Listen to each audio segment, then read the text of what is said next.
A report has come out that the Toronto Raptors are now linked to former Celtics head coach Ime Udoka come this offseason. So we'll discuss what that means, as we currently do have a head coach under contract for future years in Nick Nurse. So lots of stuff to break down there, as well as Pascal Siakam speaking out on the Toronto Raptors' defensive inconsistencies over the course of the season. And the Raptors got a big W against the Washington Wizards last night. So we'll give a recap of that game and take a look at where we are in the standings and the pile of injuries that continues to add up on this Raptors team, who's back in the lineup, whether it be Scottie or Gary, or who's going out, and Barton now at this point. So lots of stuff to break down. Without further ado, let's jump to the first topic of discussion. The first thing we're taking a look at is the Raptors being a potential landing spot for Ime Udoka. Now, I saw this report and I was a little bit shocked, as I'm sure a lot of Toronto Raptors fans are, as Ime Udoka established himself as one of the top head coaches in the league last season, but everything that's gone on, we'll break it all down. But let's take a look at the report first, as it's coming from Steve Bulpett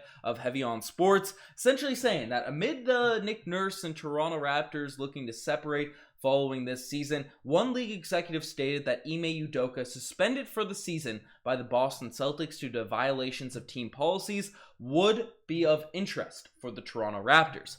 He went on to say that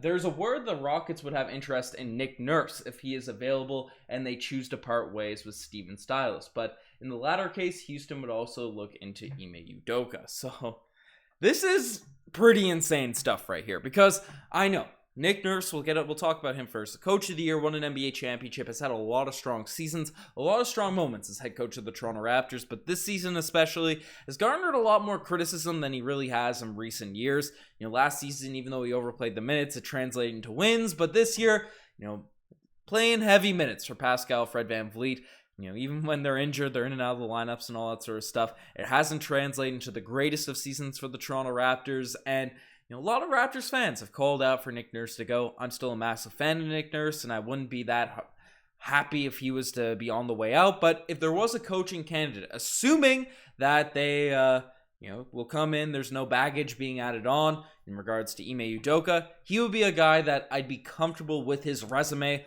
coming in and filling Nick Nurse's shoes. Because Ime Udoka, you look at him last season, right? He was able to manage the egos of Jason Tatum, Jaylen Brown. Not that they're like big egocentric guys, but they're star players that want their touches and want, the ball in their hands. He was able to manage those two guys, when there was a lot of talk about them not being able to fit together and stuff.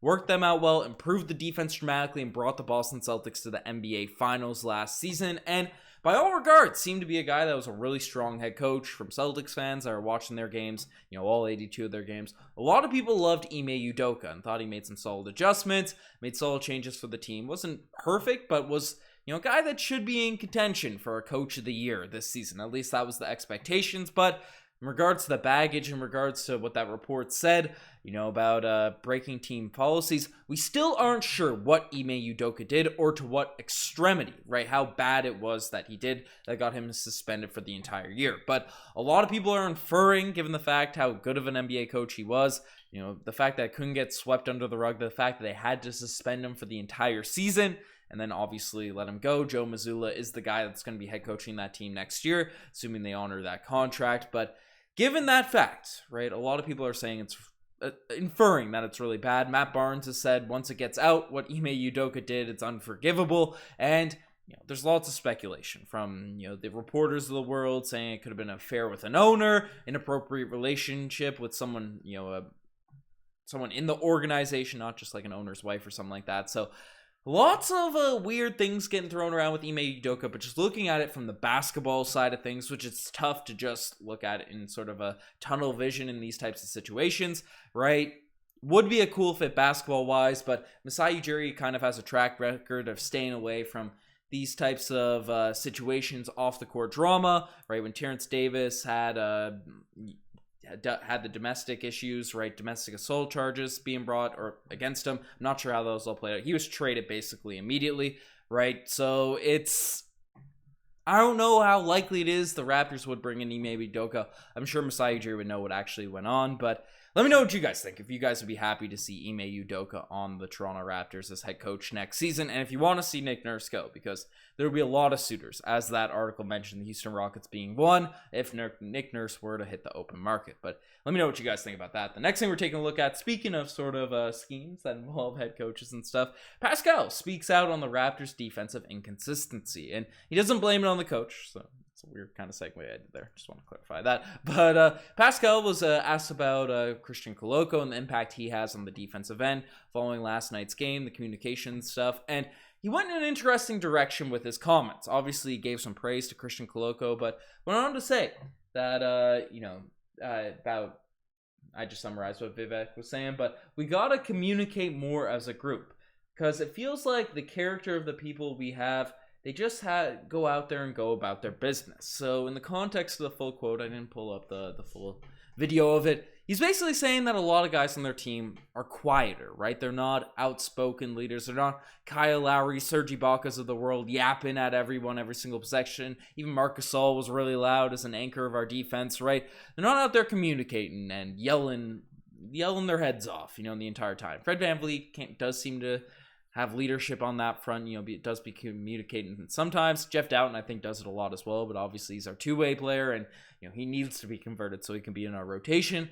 But we don't have that real captain that's going to be yelling at people. Like our top defenders, an OG and Anunoby, right? Pascal can be solid on defense at times, but like Precious, all these dudes, they're good defenders. They do their role. And like Kawhi Leonard, DPOY, wasn't the loudest guy by any means out there on the court and all that sort of stuff. But you need a couple of those dudes that are communicating heavily out there on the, talking about rotation, swinging and all that sort of stuff. So I see where Pascal's coming from on that front, and having a couple of those guys really step up in terms of that type of leadership. Gary's another quiet guy on teams, just watching the games and stuff. So I don't know. I can see why Pascal is talking about the inconsistency there, because you're not communicating on the court. It's hard to stay when you're running a Nick Nurse defensive scheme, right? It's hard to really be consistent running that if you're not completely all cohesive, and the best way to do that is communicate. So I see what Pascal is saying there. He's looking to improve on that front. So we'll see what happens with as we don't have a lot more time to develop as a team defensively with about 7 games left in the season, but hopefully things tighten up as the season goes along. Next thing we're taking a look at is a Raptors injury update for Scottie Barnes, Gary Trent Jr., and also Will Barton.